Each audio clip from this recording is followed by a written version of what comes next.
Imagine for a second that you're standing on a high balcony, right?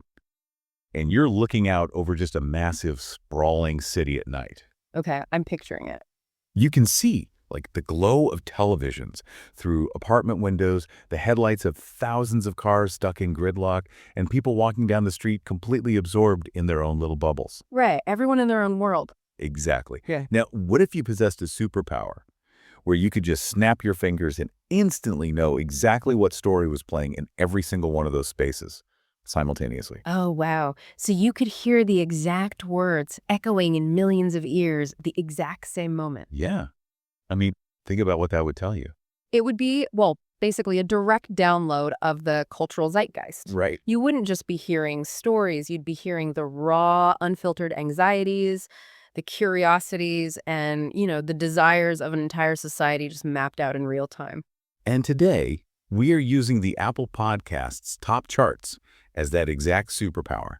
And I should mention right up top, this episode is sponsored by podcastcharts.net, the website with all the latest top trending podcast episodes that people are talking about. Which is incredibly helpful data for what we're doing today. Totally. Yes. Because we're doing essentially a sociological experiment. Yeah. By taking a massive panoramic snapshot of the current top shows, the top series, and specifically the top 10 individual episodes dominating the charts right now, we are asking one question. What are millions of people simultaneously obsessing over today? And the framework of these charts, it gives us an answer almost immediately. Does it? Yeah, if you zoom out and just look at the macro level data, the absolute dominance of two distinct genres is undeniable. It's news and true crime. Wow, okay. Yeah, it's essentially a duopoly at the very top of the cultural pyramid. But what's really striking, I think, is the architecture of who is telling these stories. What do you mean by architecture? Well, you have these massive historical legacy institutions, right? Like the New York Times with the Daily, NBC News with Dateline NBC, and NPR with Up First. The heavy hitters. Exactly. And they are sharing the absolute highest tier, neck and neck, with independent podcasting giants like AudioChuck, which produces Crime Junkie. I was actually looking at that distribution earlier, and it's a total democratization of attention. It really is. You've got a legacy broadcaster with a century of infrastructure, right? And then an independent audio network that was basically built in a basement a few years ago.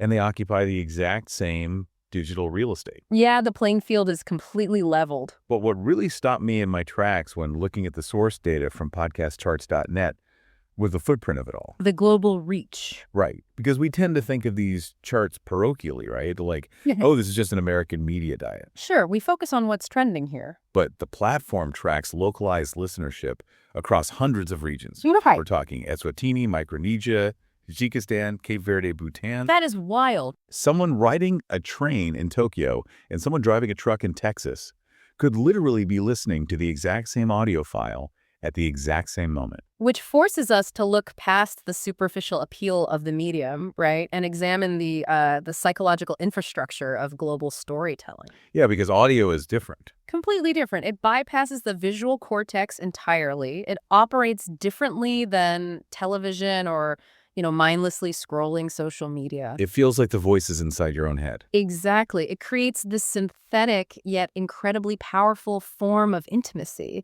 And when we look at the specific episodes dominating the top 10 right now, that intimacy is being channeled into one major recurring theme, which is our seemingly bottomless appetite for unresolved human mysteries. All right. The enduring grip of true crime. Yeah. It's fascinating, right? We have this massive, interconnected, global scale of data, but the stories that actually cut through the noise and dominate the charts, they're hyper-localized. Very local. Deeply intimate and often just devastating human experiences. So let's look at the current #1 episode on the charts across all categories. Okay. It's from Crime Junkie, and it's titled Missing, Brittany, Wallace, Shank. And sitting right alongside it at #8 is an episode from Dateline NBC called Secrets Unmasked. I saw those too. The juxtaposition of these two specific episodes is honestly a masterclass in the anatomy of a mystery. Because they're so different. Exactly. It reveals two entirely different psychological engines driving our consumption. Let's look at the Crime Junkie episode first. The Brittany Wallace Shank case. Right. The narrative centers on a 23-year-old woman, and the timeline is pinned to a very specific, terrifying night, which was November 30th, 2018. Okay. According to the episode's breakdown, Brittany appeared at a stranger's door. She was completely barefoot in freezing weather. Oh, man. She was bleeding, and she told the homeowner that the man she had been traveling with had crashed their car and fled into the woods. Okay, so the homeowner obviously does exactly what you're supposed to do in that situation, right? They pull her inside, well, figuratively at least. They offer her sanctuary, and they immediately call 911. Right.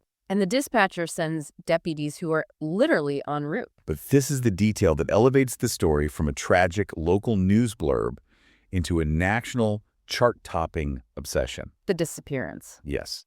Before those flashing lights can even pull into the driveway, Brittany steps away from the safety of that door, vanishes back into the darkness, and has never been seen again. It's chilling. And psychologically, that specific detail triggers what we call the Zeigarnik effect. The Zeigarnik effect. Yeah. In the 1920s, this psychologist named Bluma Zeigarnik proved that the human brain remembers uncompleted or interrupted tasks significantly better than completed ones. Oh, that makes sense, like an earworm. Exactly. A completed story allows our brain to file it away and release the tension. But Brittany vanishing while the police are literally on the way? It's an open loop. Yes, that is an open loop. The brain cannot let it go. It demands resolution.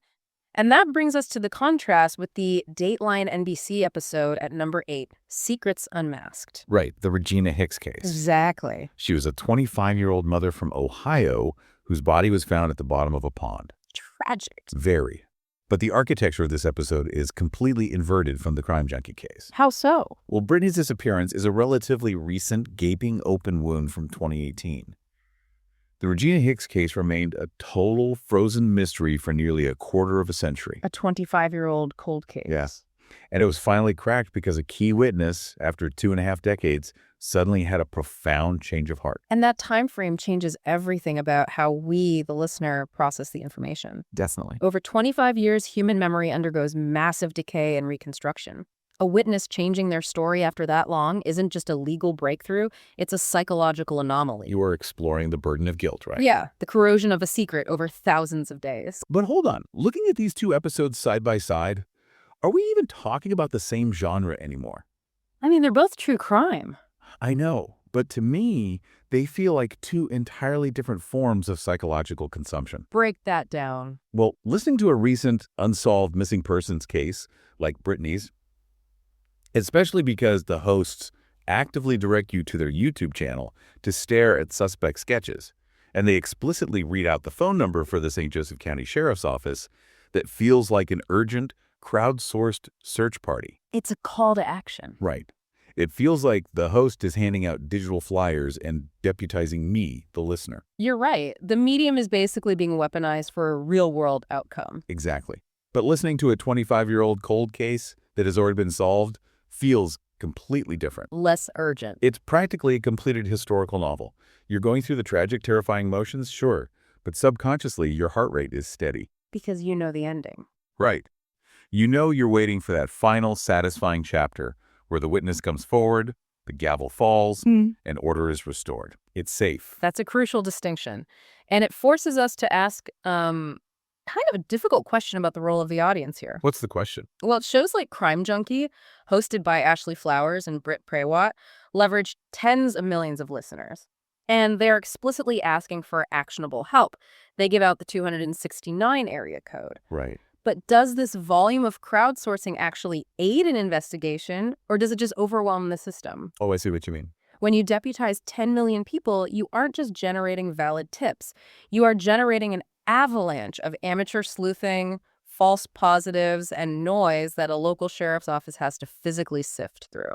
I hadn't thought about the logistical nightmare of that. You're essentially DDoSing a local police department with good intentions. Precisely. But from the listener's perspective, it creates an incredibly potent illusion of agency. We call this parasocial interaction. Like you're friends with the hosts. Yeah.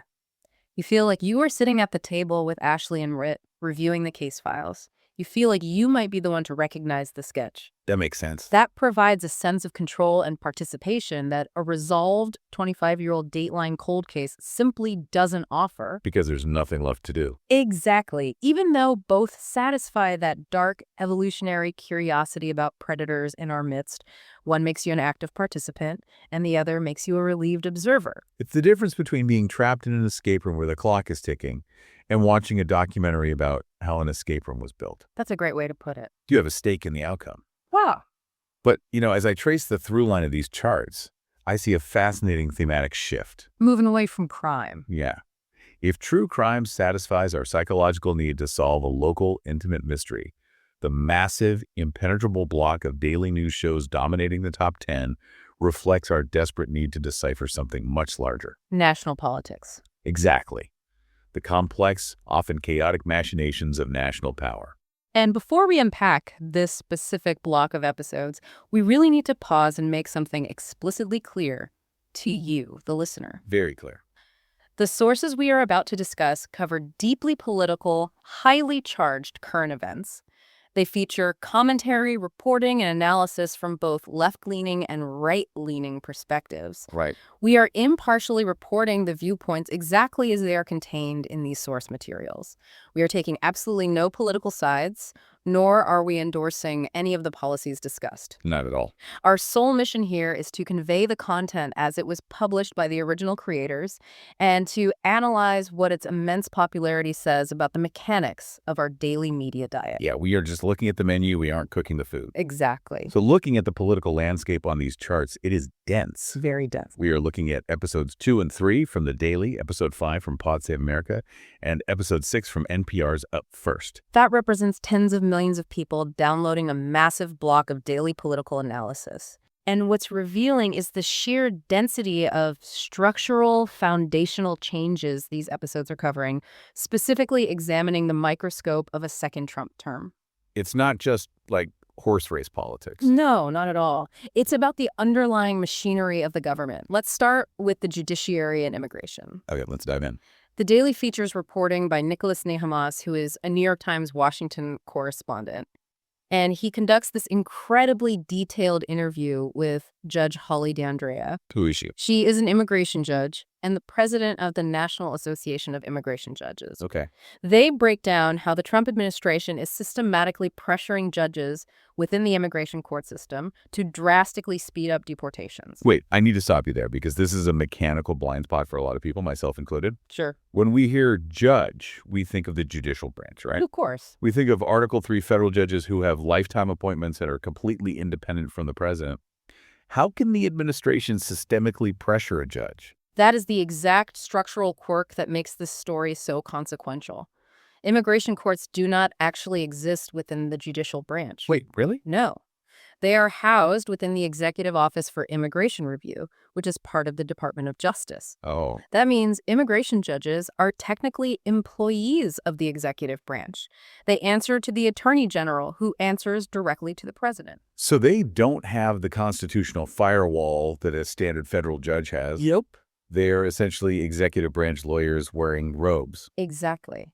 And because of that architecture, the administration has unique leverage to implement quotas, dictate the speed of dockets, and prioritize expedited removals. That is wild. The tension the Daily is exploring is the ethical and legal friction when a judge, whose sworn duty is impartial due process, is simultaneously treated as an employee tasked with executing a political mandate. Wow.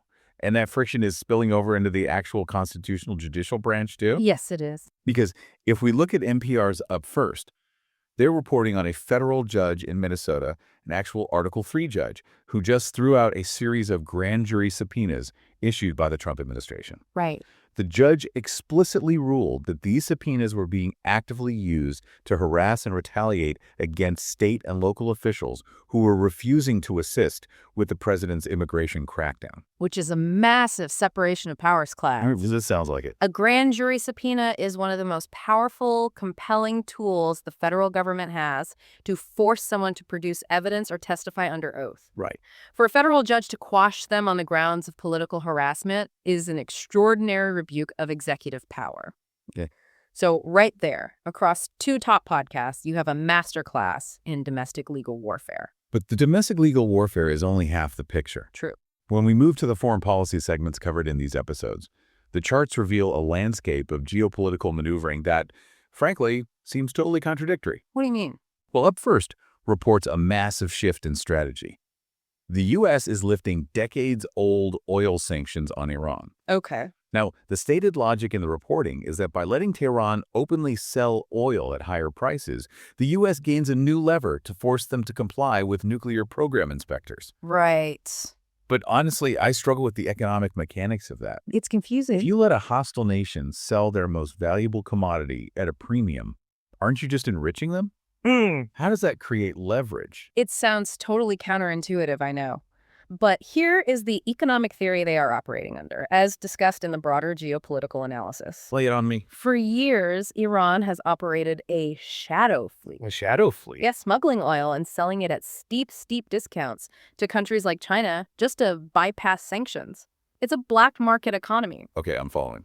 By lifting the sanctions and allowing them to sell on the open market, Iran theoretically becomes reintegrated into the global financial system. Once their economy becomes dependent on those legitimate, higher-priced, open market revenues, you actually hold more leverage over them. Oh, no. Because now, the threat of snapping the sanctions back into place would cause an immediate catastrophic economic collapse, rather than just forcing them back into a shadow economy they've already learned to survive in. Why? You are giving them something highly valuable specifically so you can threaten to take it away. It's essentially geopolitical golden handcuffs. Exactly. But what makes this even more chaotic is what's being discussed over on Pod Save America. The other side of the coin. Right.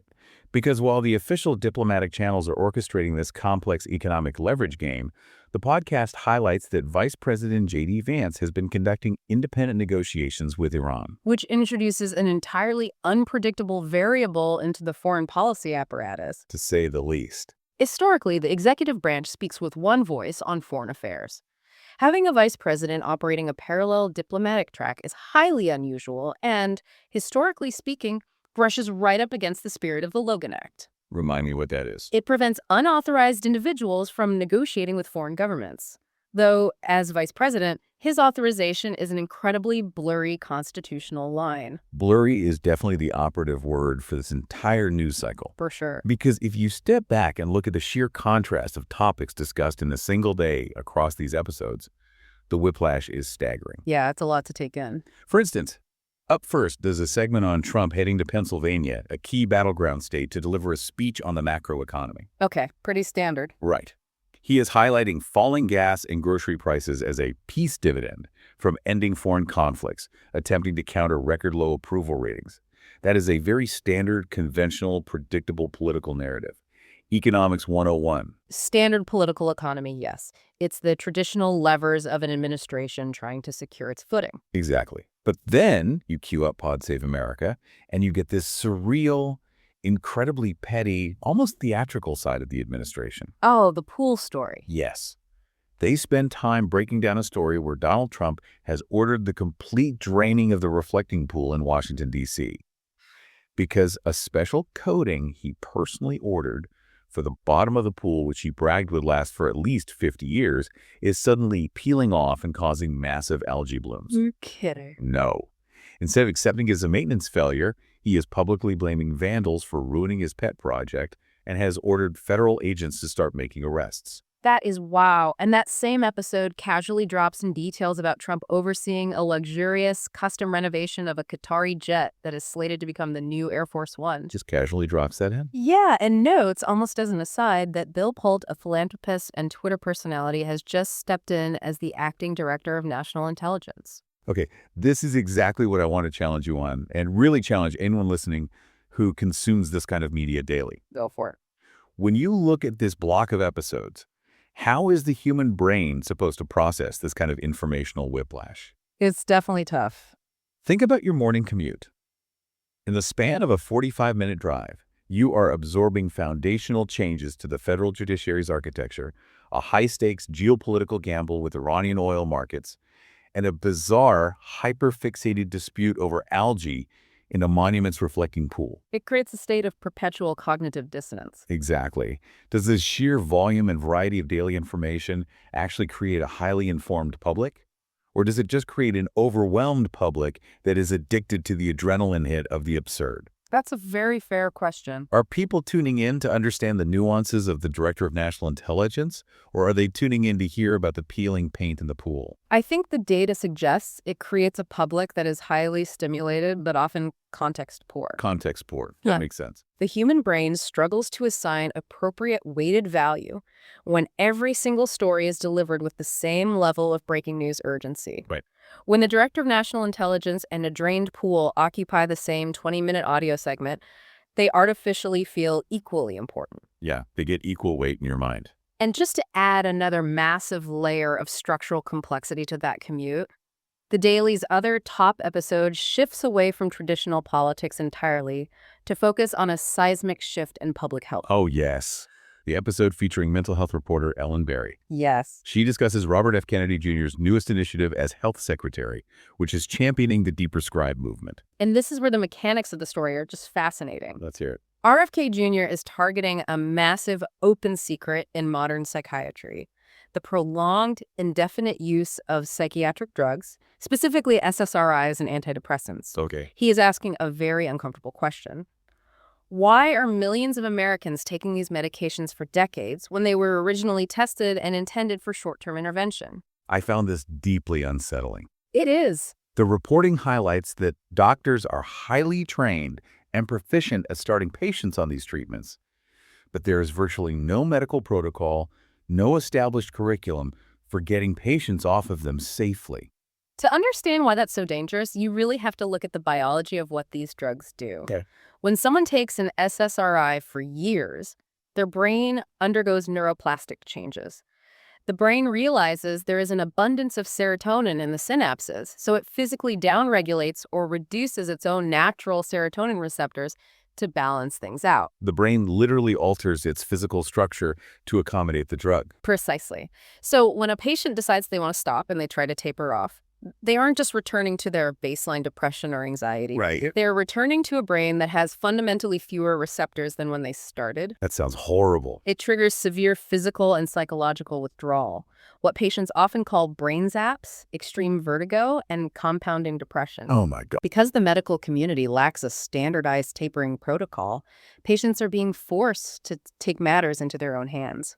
Shaving pills with razor blades, trying to manage a neurological crisis, completely alone. So in that exact same morning commute, you aren't just questioning foreign policy and the judiciary, you are suddenly questioning the foundational safety practices of modern psychiatry. It's an overwhelming amount of systemic instability to process before you've even had your coffee. It really is. It makes complete sense why people are turning to long-form media to try and find some cohesive narrative. To ground themselves. Yeah.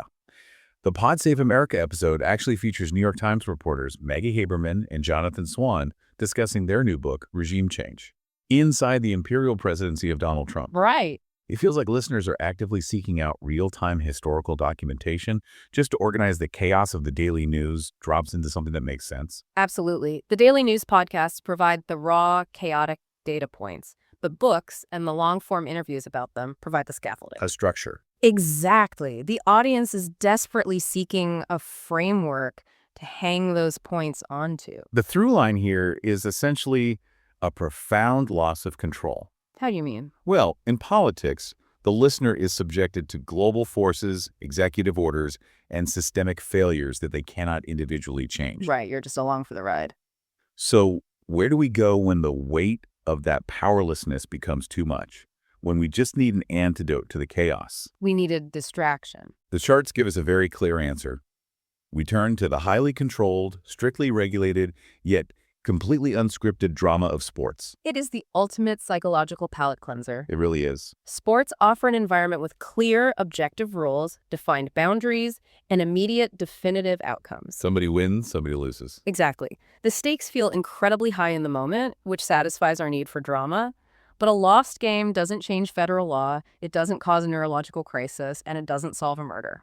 That's such a good point. And the sports block on the charts right now is utterly dominated by two major shows. Which ones? Pardon My Take from Barstool Sports, sitting at episode 4, and the Bill Simmons podcast from The Ringer, claiming both the 7th and 9th spots on the top 10 list. Huge shows. Massive. Yeah. Let's talk about the golf phenomenon first, because both Pardon My Take and Bill Simmons dedicated massive chunks of their recent shows to Wyndham Clark's dramatic U.S. Open win at Shinnecock Hills. And what's crucial here is how the podcast medium covers a sport like golf compared to a traditional television broadcast. Totally different vibe. They aren't just giving you the strokes, they are delivering the emotional and psychological arc. Exactly. Pardon my take, specifically zeroes in on the fact that Wyndham Clark was, quote, getting hated on all weekend by the crowds. Hated on. Yeah. Now, I looked into this, and the layout of the Shinnecock course practically invites that kind of hostility. Because of the grandstands. Yeah. The way the grandstands are positioned, especially you approach the 16th hole, creates a literal bottleneck of thousands of fans looming right over the players. That sounds stressful. The crowd isn't a distant murmur. They are breathing down your neck. Which introduces the psychological concept of social facilitation versus social inhibition. What's the difference? Well, when an athlete performs a complex task under the intense scrutiny of a crowd, the pressure either hones their focus into a flow state or it causes them to overthink their mechanics and collapse. Sink or swim. Basically, pardon my take, even brings on fellow professional golfer Max Homa to break down not just Clark's win under that hostility, but his own spectacular eagle on the 16th hole. I heard that interview. It was great. They delve into the granular, unwritten rules of golf etiquette and what it physically feels like to swing a club when 10,000 people are actively rooting for you to fail. It's the humanization of the athlete. Yeah. Traditional broadcasting shows you the mechanics of the swing, but a sports podcast tells you what the adrenaline tastes like while you're making it. That's a great distinction. It transforms an athletic feat into a psychological thriller. But what I find even more fascinating about this specific block of sports episodes is what it inadvertently reveals about the medium of podcasting itself. The meta detail. Yes. There is an incredibly revealing meta detail hidden in the source data for the 2 Bill Simmons episodes. It is a perfect encapsulation of the speed of modern media. Seriously. Look at episode 9 on the charts. It's a massive 2-hour mega mailbag episode featuring NBA analyst Zach Lowe, and the timestamp shows it was published exactly 1 day ago. Yesterday. Right. A huge segment of that show is dedicated to deeply analyzing the Giannis trade rumors. Giannis Antetokounmpo. Yes. They spend significant time debating what they dub the never trade. The steadfast idea that a trade involving a generational superstar like Giannis is just a rumor mill fantasy, a media invention that will never actually materialize. So they lay out an entire thesis on why it won't happen. That was yesterday. That was yesterday. Now shift your eyes to episode 7 on the charts. It was published a mere 13 hours ago. The title is Giannis to Miami, an urgent gathering pod. The unthinkable happened. Giannis was actually traded to the Miami Heat. The episode is an emergency raw reaction analyzing the massive real-world trade and specifically dissecting the inside baseball of why a rival trade to the Boston Celtics fell apart at the last second. I have to push back on this because people call this the magic of the medium. But is it magic or is it a fundamental flaw? How do you mean a flaw? Well, we are literally watching a 2-hour piece of recorded media age into complete obsolescence in less than 11 hours. Right, the previous episode is moot. Listening to the Zach Lowe episode analyzing the never trade after the trade has already hit ESPN, it's literally like watching a weather report from yesterday while you are currently standing in the middle of a hurricane. I get that. Doesn't that make the medium inherently disposable? If a podcast is obsolete before I even finish my commute, why should I invest my time in it? That is a very valid critique of the utility of the information. But it assumes the listener is tuning in purely for factual accuracy. They aren't. No, they aren't. They are tuning in for the parasocial relationship. Oh, like the true crime thing we talked about earlier. Exactly. The obsolescence isn't a flaw, it's a feature that drives intimacy. How? When Bill Simmons drops an urgent gathering pod, he is signaling to the listener, we are experiencing this shock together right now. Ah. It simulates the exact dynamic of a group text with your most obsessive sports friends exploding when a trade breaks. The group chat effect. Yes. You aren't listening to an archival audio document. You are participating in a real-time emotional reaction. The fact that yesterday's take was wrong doesn't ruin the experience. It actually enhances the authenticity. Because they got it wrong, just like you did. It proves the hosts are just as surprised as you are. That makes perfect sense. And the tone of these shows heavily reinforces that group chat energy because the topics are incredibly eclectic and fast-paced. They bounce all over the place. Just look at the summary for that Pardon My Take episode. Within a single 2-hour block, they pivot from serious, granular analysis of a U.S. Open golf championship straight into an interview with San Francisco 49ers tight end George Kittle. Discussing his Achilles rehab. Right, discussing the brutal reality of his Achilles rehab and the inner workings of his tight end university summit. And from there, they seamlessly transition into breaking down the U.S. men's national team's World Cup hopes. Exactly. And then, without missing a beat, they launch into a segment called Who's Back of the Week, where they jump from discussing tennis legend Serena Williams to reviewing a viral internet video of a guy sitting in a bathtub full of beans. A bathtub of beans. Yes. And they conclude the entire massive show by passionately debating the Mount Rushmore of deli meats. Which is just, I mean... Where else in modern media do you get that specific, absurd cultural whiplash? You don't. It is uniquely native to the intimacy of podcasting. Yeah. If a television anchor transitioned from foreign policy to a bathtub of beans, they would be fired. Instant. But in audio, it works because it mirrors how actual human conversation flows in relaxed environments. Hanging out with friends. It's the audio equivalent of hanging out in a basement with your friends at 1 a.m. The brain actually needs those absurd, low-stakes, cognitive palate cleansers after processing the heavy realities of Achilles injuries or international soccer tournaments. Okay, so we've looked at the hyper-local tragedies of true crime. We've looked at the calculated, sweeping strategies of national politicians. And the sports drama. Right, we've looked at the physical gambles and the unscripted, low-stakes drama of athletes. But the final episode, we have to dissect from our top 10 list. It's a heavy one. It really is. It completely strips away all of the fame, all of the federal power, and all of the athletic glory. It brings us down to the rawest, most relatable level of human endurance. We are talking about the 10th episode on the charts from the legendary public radio show This American Life, hosted by Ira Glass. The episode is titled, There's Something About Hail Mary. And the premise is brilliant. The episode spends an hour deeply examining what happens in the metaphorical last 2 minutes of the fourth quarter of life. When everything is on the line. Right. It focuses entirely on people who are drastically behind, deeply desperate, and trying any damn thing they can think of to survive. The structure of this episode is a masterclass in tension. They break down the anatomy of a Hail Mary into 3 distinct acts. Let's walk through the mechanics of each one. Okay. The prologue introduces us to a woman named Aura. Right. For 5 years, she has been suffering from mysterious, absolutely debilitating health problems. The medical establishment has failed her. Nothing has worked. That's awful. And so her Hail Mary is making the terrifying, agonizing decision to try a radical new treatment that she knows factually might kill her. From a psychological standpoint, this explores the threshold of chronic suffering. At what point do you risk it all? Exactly. At what point does the terror of a potentially lethal intervention become less frightening than the guarantee of endless daily agony? It's the ultimate wager. You are betting your physical life against your quality of life. Yeah. And just as you process that medical desperation, the episode shifts into Act 1, where the stakes move from the hospital to the courtroom. The death row case. Yes. We follow 2 lawyers in Texas who have exactly 3 months to stop their client's execution on death row. 3 months is nothing. And the show highlights a statistic that is absolutely staggering.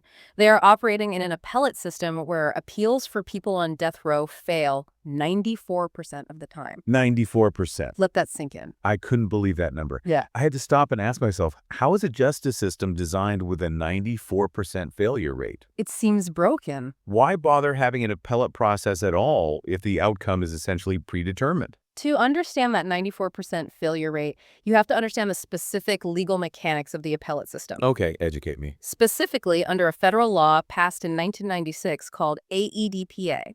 Yeah, the Anti-Terrorism and Effective Death Penalty Act. What most people don't realize is that an appellate court is not a do-over of the trial. They are not looking at the evidence to decide if you are factually innocent. Wait, hold on. Really? They aren't looking at innocence. No. Appellate courts generally only review procedural errors. Procedural errors like what? Like, did the judge give the jury the wrong instructions? Was your trial lawyer egregiously incompetent? Oh, wow. Under AEDPA, the federal government severely limited the ability of federal courts to overturn state court convictions. The standard of proof is astronomically high. So it's not enough to just show they made a mistake. No, you have to prove that the state court's decision was not just wrong, but unreasonably wrong based on clearly established federal law. So when these Texas lawyers are filing a Hail Mary appeal, they aren't arguing our client didn't do it. Not at all. They are trying to find a microscopic procedural needle in a decades-old haystack of transcripts, knowing the entire architecture of the law was specifically built to ensure they fail 94 times out of 100. That makes the reality of their fight so much more claustrophobic. Yeah, they aren't just fighting the clock. They are fighting a system mathematically engineered to reject them. And then, as if the walls couldn't close in any tighter, Act 2 takes the concept of desperation and makes it fiercely physical and geographical. The detention center. Right. The story moves to the Otay Mesa Detention Center in San Diego. It focuses on undocumented migrants who are locked inside this massive, secure facility. Who somehow managed to invent an ingenious method to communicate. Straight through the physical walls of the prison. With immigration activists who are gathered on the outside. Which is a profound testament to human ingenuity under total constraint. Absolutely. When you strip away every normal avenue of communication, phones, letters, legal visits, the human desire to connect and advocate for oneself will quite literally find a way to vibrate through concrete. You know, it makes me want to ask you, and really, I want to challenge the listener who might have this exact episode queued up right now. Go. Why do stories of near certain failure captivate us so deeply? What is the psychological draw of the Hail Mary? Exactly. Are we purely addicted to the cinematic thrill of that tiny 6% chance of a miracle? Or is it something deeper? I think it's deeper. Do we simply find comfort in witnessing the sheer, stubborn endurance of people? Because to me, there is something incredibly validating about watching someone whose back is entirely against the wall refuse to give up, even when logic dictates they should. If we pull back and connect this to the broader thesis of our entire deep dive today, I think that question perfectly crystallizes what the Apple Podcasts top charts are fundamentally doing. Which is what? They aren't just a list of popular audio files. They are holding up a mirror to our collective obsession with resilience. Zillions. I like that. Think about the sheer variety of the episodes we've discussed today. It's a huge spectrum. You have the cold case detective or the guilt-ridden witness coming forward after 25 years of silence in Ohio. Right. You have an immigration judge trying to maintain the integrity of due process while navigating the chaotic pressures of the executive branch. Yep. You have a golfer, Wyndham Clark, standing on the 16th green at Shinnecock, physically feeling the hostility of 10,000 people and forcing his body to sink the winning putt anyway. The ultimate pressure. And you have a lawyer in Texas staring down a 1996 law designed to execute his client, fighting a 94% failure rate. Yeah, that's heavy. At their core, beneath the genres of true crime, politics, sports, and documentary, every single one of these wildly different stories is about a human being facing down an overwhelming, seemingly insurmountable system and trying desperately to find a way through. That is a brilliant synthesis, and it proves that the audio landscape isn't just background noise for our commutes. No, it's so much more. Taking a snapshot of these charts is literally like taking a cross-section of the human brain on any given day. It really is. In one lobe, we are seeking justice, safety, and agency through the crowdsourced investigations of true crime. In another lobe, we are trying to organize the chaos of structural power, foreign policy, and neurological science with the news. Trying to make sense of the world. And we are craving the spontaneous parasocial community of sports to relieve the tension. A palate cleanser. And through it all, we're demanding deep, resonant empathy through stories of extreme human desperation. It really is a complete, remarkably balanced diet of the human experience delivered straight into our ear. It's a balanced diet, yeah. And it leaves us with a final provocative thought to consider. Give it to us. Take a moment today and look at your own podcast queue. Don't look at the national charts, look at your personal curated list. Okay. Does your queue lean heavily toward finding concrete answers and restoring order, like true crime?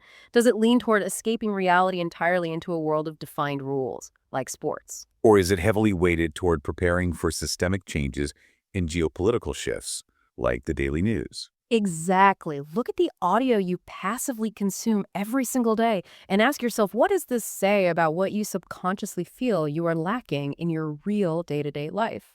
That is a question that is going to stick with me for a long time. What exactly are we outsourcing to our headphones? Right. I love that. Well, that wraps up our sociological experiment for the day. A huge thank you to our sponsor for making this data analysis possible. For more podcast reviews, rankings, episode breakdowns, and the latest podcast news, visit podcastcharts.net. Thanks for tuning in. Thank you so much for joining us on this deep dive, for bringing your curiosity, and for unpacking the zeitgeist with us. We'll catch you next time.